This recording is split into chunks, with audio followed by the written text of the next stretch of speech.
Back on 120 Sports is our friend Michael Beller of Sports Illustrated. Another edition of Beller's Bracketology. If you missed any of the conversations we have had earlier in the evening, just search Beller's Bracketology on your favorite 120 platform. You'll find those conversations on demand.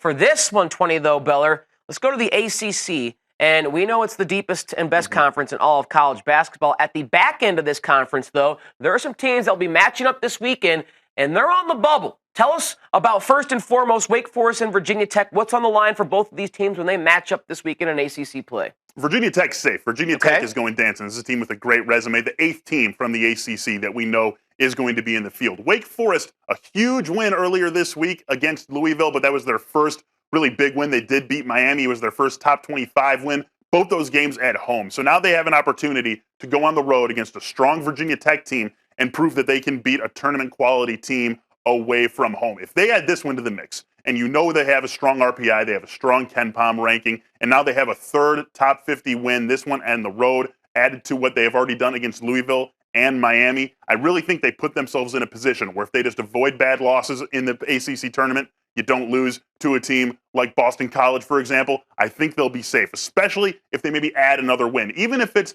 a relatively low-level win, maybe against another team like a Virginia Tech or a Miami, some of the bottom-feeding tournament teams in the ACC. It doesn't need to be a North Carolina or a Louisville. You add one more win, and I think if you're Wake Forest, you are probably safely into the dance. This is a big one, though. If they get this one against Virginia Tech, they're really going to be in a good spot going into the ACC tournament. You just mentioned Wake Forest, and it seems to me like Georgia Tech and Wake Forest have been the two teams that have consumed most of our conversations during your bracketology. Tech takes on Syracuse, and we saw earlier, in case you missed it, these are two teams right now, right on the cusp of that bubble. Essentially identical resumes for Syracuse and Georgia Tech. Both of them have 3 great wins. They share 2 of those, and then they both went out and beat another third team. But we're talking about 3 top 25 wins for both Syracuse and Georgia Tech. But both have faltered. Both have a couple of bad losses on their resume. Syracuse losses are worse than Georgia Tech. They lost to Boston College. They lost to UConn. So they have some ugly losses that they're fighting against. Georgia Tech's not quite as bad, but still a couple of bad ones on the resume. But it's really that magic number that we've talked about so many times, Tyler.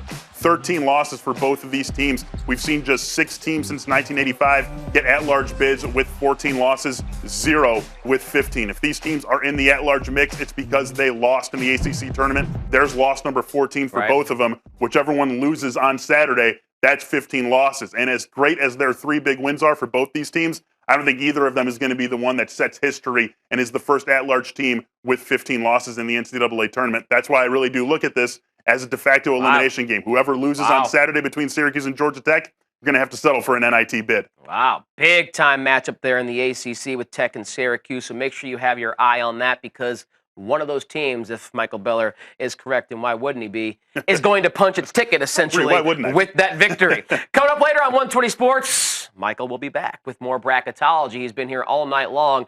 And, Michael, you're going to tell us about some teams that have already punched their ticket to the dance in your mind because of the big week they had leading up to conference tournaments. To find out who that is, hang tight. Michael Beller will be back on 120 Sports later this evening.